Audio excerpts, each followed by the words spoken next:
एक बड़े घर के बड़े वजीर का कराची को सूबा बनाने का मुतालबा कहां से सामने आया है। बिलावल ने 27वीं तरमीम के जरिए किसको निशाना बनाने की कोशिश की है। क्या कराची से इंडिया में कोई मामला होने वाला है या फिर उसकी एक साजिश रची जा रही है। पाकिस्तान की फौज के तर्जुमान का क्या बयान सामने आया है, अहम रिपोर्ट सामने रखने वाला हूं। एमक्यूएम एक बार फिर चली गई है, कहां पर? सिंध असेंबली में। लेकिन क्यों गई है, अहम मामला सामने आने वाला है। एमक्यूएम के एक एमपीए पर पीपल्स पार्टी से गठजोड़, लाखों नहीं अरबों रुपए का घपला। और क्या सऊदी इन्वेस्टमेंट अब गवर्नर भाईजान की मर्जी से हो रही है? पाकिस्तान पीपल्स पार्टी के मुकदमे का क्या मामला हुआ, अहम खबर आपको देने वाला हूं। आज के प्रोग्राम में हम आपको देने वाले हैं एक बार फिर वो खबर जिसने पूरे पाकिस्तान के अंदर हलचल मचाकर रख दी है। लेकिन आप इस बात के गवाह होंगे कि ये खबर सबसे पहले हमने आपको दी थी कि एक साजिश रची जा रही है और उसमें पाकिस्तान पीपल्स पार्टी का अहम किरदार सामने आ रहा है। आप माने या ना माने, अब ये बात सामने आई है। सो आज के प्रोग्राम में फिर बड़ी और अहम खबरों के लिए, और वो खबरें जो बहुत ज्यादा अहमियत रखती है, ये सब देखने के लिए मैं बार बार ये बात देख रहा हूं कि हमें देखने वाले 90% लोग वो हैं कि जिन्होंने चैनल सब्सक्राइब नहीं किया हुआ। तो सब्सक्राइब का बटन जरूर दबाइए, जरूर दबाइए, जरूर दबाइए। ये हमारा नया चैनल है और इसी पर आप तमाम व्लॉग्स देख रहे हैं, तो डरिए नहीं, झिझकिए नहीं। जब मैं नहीं डर रहा तो आप क्यों डर रहे हैं? चैनल सब्सक्राइब का बटन जरूर दबाइए और अपने प्रोग्राम का बाकायदा आगाज करते हैं अपने परवरदिगार के शुक्र से। अहम और बड़ी खबरों की तरफ लेके चलता हूं और बहुत बड़ी बड़ी अहम खबरों से पहले मैं इस बात का जिक्र करना चाहता हूं कि आज से 2 महीने पहले मैंने एक एमक्यूएम के एमपीए का जिक्र किया था कि जिसके पास इस वक्त बड़े पैमाने पर सरकारी ठेके मौजूद हैं।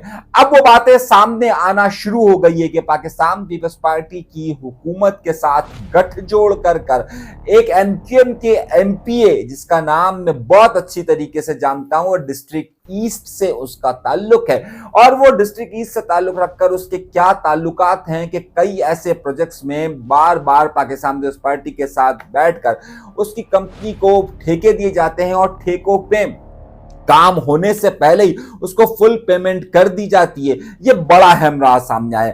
एमक्यूएम के बहुत सारे एमपीएस ऐसे ताल्लुकात के, चाहे उनका ताल्लुक पीएसपी से रहा हो या एमक्यूएम पाकिस्तान से रहा हो, उनके बराह रास्त ताल्लुकात नजर आते हैं पाकिस्तान पीपल्स पार्टी की मौजूदा हुकूमत और मुख्तलिफ वजीरों के साथ। एक एमक्यूएम के रहनुमा तो अक्सर कहीं पर पाए जाते हैं और वो एक वजीर के दफ्तर में ही मौजूद होते हैं। उन्हें कई जो है वो लाइसेंस चाहिए होते हैं। ये खबर भी हमारे सामने, और ये एक बड़ा मामला और बड़ा स्कैंडल आइंदा दिनों के अंदर आपके सामने आने वाला है। ट्रांसपेरेंसी इंटरनेशनल ने भी इस हवाले से एक रिपोर्ट मरतब की हुई है कि एमक्यूएम के उस एमपीए का क्या ताल्लुक है और उसकी कंपनी इस वक्त कितने ठेके पाकिस्तान पीपल्स पार्टी की हुकूमत के साथ ले रही है। जहां पर ये ताल्लुकात एक साथ नजर आते हैं, वहीं पर ये अब गर्मा गर्मी में भी इजाफा होना शुरू हो रहा है।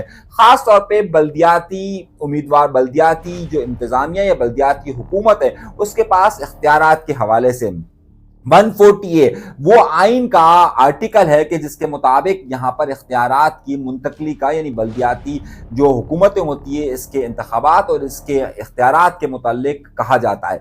अब मामला यहां पर यह आया है कि पाकिस्तान मुस्लिम लीग नून ने पंजाब असेंबली के अंदर 140A में तरामीम की और पाकिस्तान पीपल्स पार्टी ने उसका साथ दिया है। अहम बात यह है कि एमक्यूएम के डिप्टी पार्लिमानी लीडर ताहा खान साहब ने भी इस वक्त कौमी सूबाई असेंबली के अंदर 140A के हवाले से करारदाद जमा करवा दी। अब देखना यह है कि पाकिस्तान पीपल्स पार्टी उसको लेकर चलती है या नहीं चलती, मगर पाकिस्तान पीपल्स पार्टी एक और गोल को लेकर चल रही है जो तहलका अंगेज खबर मैं आपको देने वाला हूं। आगे चलकर मैं और बड़ी खबरें देने वाला हूं, प्रोग्राम को आखिर तक जरूर देखिएगा। आपके इल्म में होगा, मैं वो वाहिद शख्स हूं कि जो पिछले 1.5 हफ्ते से 10 दिन से बार बार एक बात कर रहा हूं कि सिंध के अंदर कौम परस्त रहनुमाओं को बार ये बयान बनाने की कोशिश की जा रही है कि जनाब वो 27 27वीं तरमीम की मुखालफत करें। नेशनल मीडिया के अंदर 27वीं तरमीम का कोई जिक्र नहीं आ रहा था। जो लोग मेरा वीलॉग मुसलसल देख रहे हैं उन्हें मैं बता रहा था कि नवंबर के पहले हफ्ते के अंदर 27वीं तरमीम होने की तैयारी मुकम्मल हो चुकी है। और इस हवाले से मैंने आपको बताया था कि एमक्यूएम और पाकिस्तान पीपल्स पार्टी के एमएनए से कहा गया था कि वो 2 तारीख की शाम तक इस्लामाबाद जरूर पहुंचे, लेकिन बाद में बाकी सबको वापस बुला लिया गया और इस वक्त एमक्यूएम और पाकिस्तान पीपल्स पार्टी के एमएनए जिन्हें जाने का कहा गया था उन सबको 2 तारीख को रोक लिया गया। मामला यह है कि पाकिस्तान पीपल्स पार्टी इस 27वीं तरमीम के अंदर बड़े अहम मामला शामिल है। इसमें अब पाकिस्तान पीपल्स पार्टी की यहां पर आकर पाकिस्तान के मुक्तदरा हलकों और पाकिस्तान की जो हुकूमत है उसके साथ किसी सौदेबाजी में, मैं लफ्ज इस्तेमाल कर रहा हूं जिसे आप पॉलिटिकल बार्गेन कहते हैं, जिसे पॉलिटिकल बार्गेन कहा जाता है, उसमें पाकिस्तान पीपल्स पार्टी इस वक्त नाकाम नजर आती है। जो कौम परस्त रहनुमा मुसलसल बयानात दे रहे थे उससे बात ये वाज़ेह हो रही थी कि पाकिस्तान पीपल्स पार्टी की तरफ से वहां पर किसी सतह पर फीडिंग की जा रही है। जब ये पॉलिटिकल बार्गेन नाकाम हो गया और 3 तारीख को, जैसे मैंने आपसे कहा कि तमाम लोगों को वहां बुलाया गया था और अब यही मौका था। 3 तारीख वैसे भी बहुत अहमियत रखती है। आपको मालूम होगा कि 3 नवंबर को ही वो वाकया पेश आया था कि जब पूरे 21, आज मेरा ख्याल से 20 नहीं, आज 18 साल हो गए, 19 साल हो गए, 18 साल हो गए, 2007 में 3 नवंबर को परवेज मुशर्रफ साहब की तरफ से इमरजेंसी लगाई गई थी और उस वक्त मुतनाचिस पर सख्त पाबंदियां लगाई गई थी। मेरे सारे इक्विपमेंट को उठाकर लेकर चले गए थे बाकायदा। अभी इमरजेंसी का अनाउंस नहीं हुआ था, उससे 1 घंटे पहले मुझे याद है अच्छी तरह, शाम 5 बजे मेरे दफ्तर के अंदर दाखिल हुए थे और मेरे सारे इक्विपमेंट वगैरह उठाकर लेकर गए थे। बस खैर, चलिए खैर, 3 नवंबर की तारीख इस हवाले से बड़ी अहमियत रखती है, मगर इस 3 नवंबर की तारीख में ये सारे मामला तय होने थे। मगर पाकिस्तान पीपल्स पार्टी ने अपना पत्ता, अपना कार्ड खेला और वो तमाम चीजें शो ऑफ कर दी। ये बातें शदीद नाराजगी का इजहार कर रही हैं, यानी कि पाकिस्तान पीपल्स पार्टी वो पॉलिटिकल बार्गेन करने में नाकाम नजर आ रही है और जिसकी वजह से अब पाकिस्तान पीपल्स पार्टी ने वो हरबा खेला कि उन तमाम अहम शिकों का जिक्र कर दिया कि जो कि 27वीं तरमीम के अंदर शामिल है। अहम नुकता यह कि इसमें उन्होंने ये कहा कि जनाब यहाँ पर अदलिया का मामला है। बिलावल भुट्टो ज़ारी ने ट्वीट किया, इसमें उन्होंने कहा कि अदलिया के हवाले से 27वीं तरमीम में चीज़ें मौजूद हैं, एग्जीक्यूटिव ऑर्डर्स के हवाले से मौजूद हैं और फिर इन्होंने 3 चीज़ों का जिक्र किया। उन्होंने कहा कि तालीम और सेहत में जो सूबे का हिस्सा है वो वफाक की तरफ से तरमीम की बात की जा रही है और जो चौथा पॉइंट उन्होंने कहा है वो बहुत अहम है और वो है 243 आइन का आर्टिकल 243 में तरमीम की बात हो रही है। जो आइन का आर्टिकल 243 है वो वाज़े तौर पर पाकिस्तान की फौज के इंतजामी मामलात के मुतालिक है, यानी कि उनका सुप्रीम कमांडर जो है वो पाकिस्तान के सदर होते हैं और उनके जो इंतजामी मामलात होते हैं वो पाकिस्तान की हुकूमत के पास होते हैं। अब जब उनका ये ट्वीट आया तो इससे बड़ी हलचल मच गई। तहरीक इंसाफ इस बारे में खुश नजर आ रही है कि चलिए पाकिस्तान पीपल्स पार्टी अब हमारी हमनवा बनने वाली है, लेकिन मैं आपसे फिर अर्ज कर रहा हूं कि दर हकीकत ये एक पॉलिटिकल बार्गेन का नतीजा है कि जो कि ऐन मामलात में जुमे के रोज ये पॉलिटिकल बार्गेन नाकाम हो गई और जब ये पॉलिटिकल बार्गेनिंग नाकाम हुई है तो उसके बाद ही कश्मीर के अंदर जो हुकूमत की तब्दीली का मामला था वो भी नाकाम हुआ। जुमे और हफ्ते के रोज और खास तौर पे हफ्ते के रोज बिलावल भुट्टो ज़रदारी का बिलावल हाउस में गुस्से से इजहार कई वुज़रा को शदीद सुना दिए और एक उनके रिश्तेदार को भी शदीद सुनाई है और ये सारी इतलात हम तक पहुंची और ये पॉलिटिकल बार्गेन का नाकाम होना और अब खास तौर पे क्योंकि सदर आसिफ अली जरदारी साहब इस वक्त कतर के अंदर मौजूद हैं, इन्होंने सीईसी का इजलास बुला लिया है। अब मेरी मालूमात ये कह रही है कि 6 तारीख को जो मामला 4 तारीख को होना था, अब वो 6 तारीख को इन्होंने सीईसी इजलास का कायम। इस सीईसी इजलास में मेरी इतलात के मुताबिक यहाँ पर पाकिस्तान पीपल्स पार्टी के कई रहनुमा शदीद खिलाफ तकरीर करने वाले हैं 27वीं तरमीम के, ताकि आला हलकों में ये पैगाम जाए कि पाकिस्तान पीपल्स पार्टी इस बारे में राजी नहीं है। आमतौर पर जब कभी भी मुक़तदरा हलकों के साथ या हुकूमत के साथ जो डील्स होती हैं उस डील्स में कभी भी सीईसी को नहीं बुलाया जाता। मौजूदा हुकूमत का हिस्सा पाकिस्तान पीपल्स पार्टी को बनना था, उसके लिए सीईसी का इजलास नहीं हुआ था बल्कि इस्लामाबाद के ठंडे माहौल के अंदर कुछ मीटिंग्स हुई थी और उसके बाद पाकिस्तान पीपल्स पार्टी और एमक्यूएम सबको एक जगह जमा कर सबने एक प्रेस कॉन्फ्रेंस कर दी थी। तो ये जब सीईसी का मामला जब बुलाया जाता है इसका मतलब है कि पॉलिटिकल बार्गेन के अंदर अपने शेयर्स को, अपने हिस्सों को बढ़ाना मकसद है। मगर क्या ये मामला पाकिस्तान के मुक़तदरा हलकों और पाकिस्तान की मौजूदा हुकूमत के साथ इख्तलाफात की बुनियाद बनेंगे या सदर आसिफ अली जरदारी मफाहिमत की पॉलिसी को अपनाते हुए एक बार फिर मफाहिमत का घोड़ा आगे लेकर आ जाएंगे। मगर इस बात से बहुत ज्यादा बात वाज़ेह हो रही है कि पाकिस्तान पीपल्स पार्टी और मौजूदा मुक़तदरा हलकों के दरमियान इस वक्त शदीद कशीदगी का माहौल शुरू हो रहा है और ये कशीदगी का माहौल आगे चलकर किसी टर्न्स की तरफ भी आ सकता है। मुक़तदरा हलके अब इस मामले को किस तरीके से डील करते हैं और पाकिस्तान पीपल्स पार्टी इसमें क्या हिस्सा डालती है, यह अहम नुक्ता है। अगर ये मामला बिल्कुल खामोशी से चल रहा था, अब तक पाकिस्तान का मीडिया इस सारे मामलात में खामोशी इख्तियार किए हुए था। आपको याद होगा कि सदर के इख्तियारात के हवाले से 243 के हवाले से हमने पहले भी गुफ्तगू की थी और अब उसमें ये तरामीम और ये चीज़ें सामने आना शुरू हुई हैं।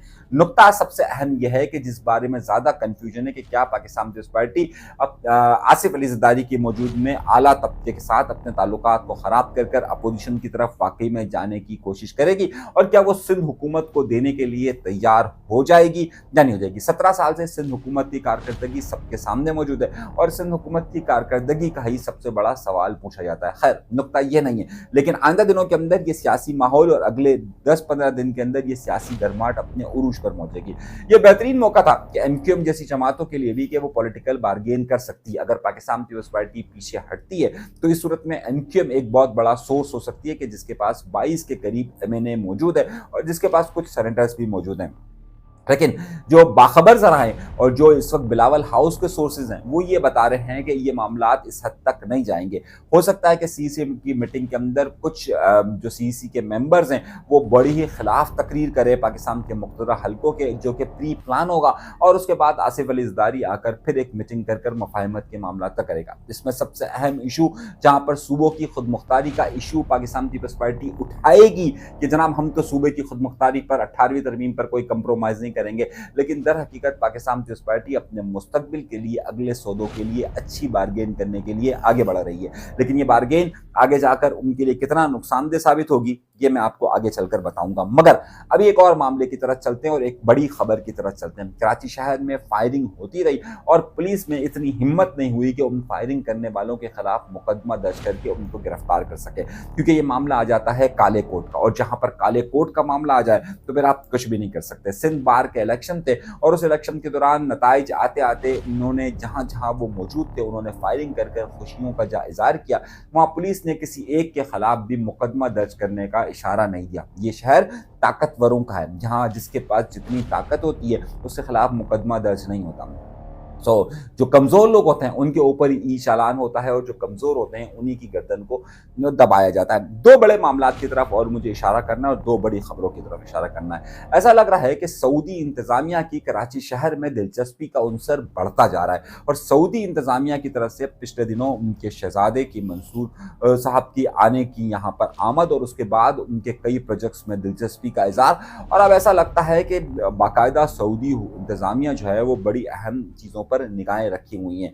आज गवर्नर हाउस में एक मुलाकात हुई और मेरे ज़राए इस बात की तस्दीक कर रहे हैं कि इस मुलाकात में जहां सर्कुलर रेलवे की बात हुई है वहीं पर कराची के इंफ्रास्ट्रक्चर पर भी बड़ी बात हुई है कि उसमें सऊदी इंतज़ामिया और बाकायदा जो उनके ट्रांसपोर्ट के वजीर साहब आए थे उन्होंने यहाँ पर गवर्नर हाउस में मुलाकात में इस बात का अंदिया दिया है कि सऊदी इंतज़ामिया और उनकी ट्रांसपोर्ट इंतज़ामिया इस बारे में गहरी दिलचस्पी ले रही है कि वो यहाँ पर मुख्तलिफ प्रोजेक्ट्स का आगाज़ कर सके। वाज़ेह रहे तो इस वक्त जहां वर्ल्ड बैंक के मामलात हैं, यहाँ सिंध हुकूमत के मामलात हैं, लेकिन अगर ये मामला सिंध हुकूमत के पास जाएंगे तो फिर कई सवालात हो जाएंगे। तो क्या ये प्रोजेक्ट्स लाकर वफाक के ज़ेरे निगरानी और फिर गवर्नर कामरान टेसूरी के ज़ेरे निगरानी रहेंगे, ये अगला सवाल होगा जिसके लिए काफ़ी बातें कही जा रही है।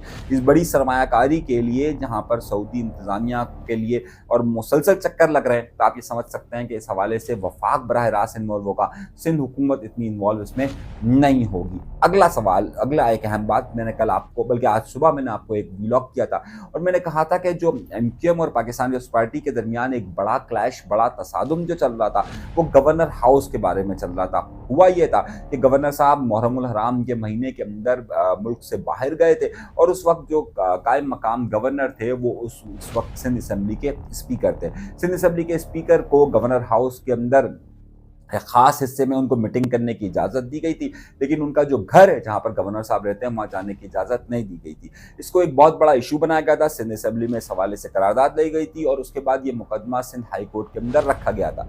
एक ही दिन के अंदर सिंध हाई कोर्ट ने इस हवाले से फैसला दे दिया था और तमाम के तमाम इख्तियारात कायम मकाम गवर्नर को दे दिए थे। अब ज़ाहिर है यहाँ के जो जजेस हैं, यहाँ का जो है वो एक अलग मामला है। उसके बाद गवर्नर कामरान टेसोरी साहब यानी कि भाईजान गए थे अदालत और अदालत में उन्होंने राब्ता किया था कि जनाबे वाला हमारे गवर्नर हाउस में जो घर है उसकी बाउंड्री और जो 2015 के रूल्स हैं उसके मुताबिक तो नहीं होनी चाहिए। आज इस हवाले से सुप्रीम कोर्ट के 5 रुकनी बेंच ने समाअत किए और उसमें सिंध हुकूमत के वकला ने और कायम मकाम जो सिंध हुकूमत के वकला ने अदालत से वक्त मांग लिया है कि हमें केस को स्टडी करने दिया जाए और इस हवाले से हमें तमाम चीज़ें दी जाएं।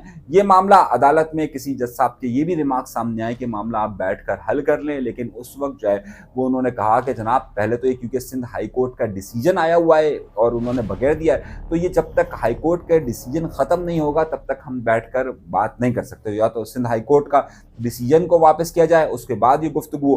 तो अब ये देखना यह है कि सिंध हुकूमत के वकला गवर्नर के वकला को अदालत में क्या जवाब देते हैं, ये भी आगे चलकर दोनों के दरमियान एक कशीदगी का बाइस बनेगी। एक और बड़ी खबर और फिर उसके बाद हम सिलसिले को आगे की तरफ बढ़ाएंगे। और बड़ी खबर का ताल्लुक जो है वो जाहिर सी बात है कि मुख्तलिफ हलकों के हवाले से है और मुख्तलिफ चीज़ों के हवाले से। पिछले कुछ दिनों से जिस तरह मैं आपसे बारहा कह रहा हूँ कि खबरें चल रही हैं और मैंने आपसे कहा कि इस वक्त जो पूरा महाज है वो इंडिया ने खोला हुआ है पाकिस्तान की जनूबी सरहद के साथ, यानी कि पाकिस्तान में कराची के साथ जो इलाके लगते हैं और जो बदीन तक जाते हैं सर क्रीक के मामले पर, यहाँ पर अभी फौजी मशकों का सिलसिला जारी है। और जो जिस बात का खदशे का मैंने आपको इजहार किया था और मैंने कहा था कि यहाँ पर या तो कराची में किसी बहाने से हमला करने का सोच रहा है या फिर यहाँ पर कोई इस तरह की कार्रवाई कर कर वो कराची को जब्त करने की कोशिश कर सकते हैं। आज मेरी खबर की तस्दीक कर दी दो लोगों ने। कल वफाकी वजीर इत्तलात ने यह कहा कि उन्होंने एक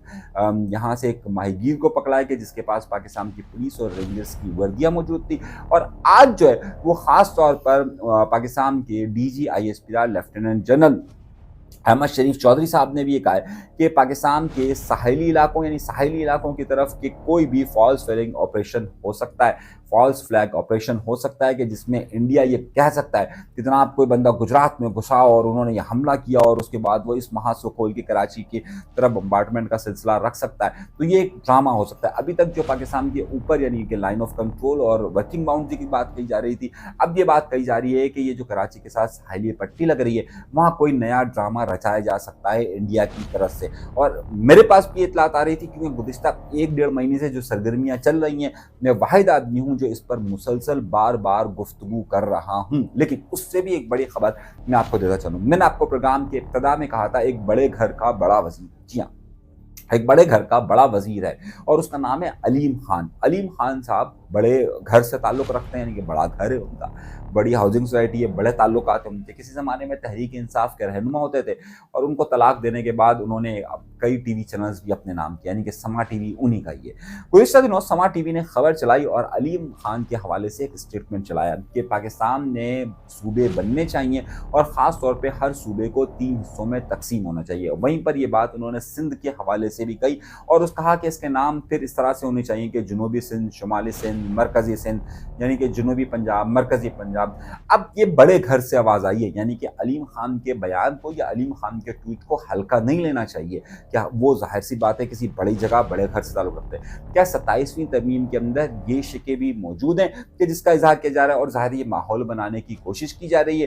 तो अब क्या इस हवाले से कराची के लोग या कराची के लोगों को या सिंध के लोगों को एतमाद में लेने की कोशिश की जा रही है कि यहाँ पर सूबों की तकसीम या फेडरल एडमिनिस्ट्रेशन किस तरीके से होगी। इस हवाले से कुछ बड़ी और खबरें भी मेरे पास है। मेरे पास कई और मालूमात भी इस हवाले से, और आपको मालूम होगा कि 27वीं तरमीम पर सबसे पहले मैंने ही गुफ्तगू की थी कि जनाब आ रहा है और मैं पिछले 10 दिन से मुसलसल कह रहा था अब भी पाकिस्तान पीपल्स पार्टी इस हवाले से मान सकती है। लेकिन क्या वाकई में अब सिंध की को 2 सूबे बनाने का फार्मूला हो गया है? क्योंकि अब तो ये बड़े घरों से इतलात आ रही हैं और बड़े घर का मतलब आप मुझसे ज़्यादा बेहतर समझ सकते हैं। इस पर अपनी राय ज़रूर दीजिएगा, आरा ज़रूर दीजिएगा, चैनल को सब्सक्राइब ज़रूर कीजिएगा, सब्सक्राइब का बटन ज़रूर दबाइएगा। इजाज़त दीजिए।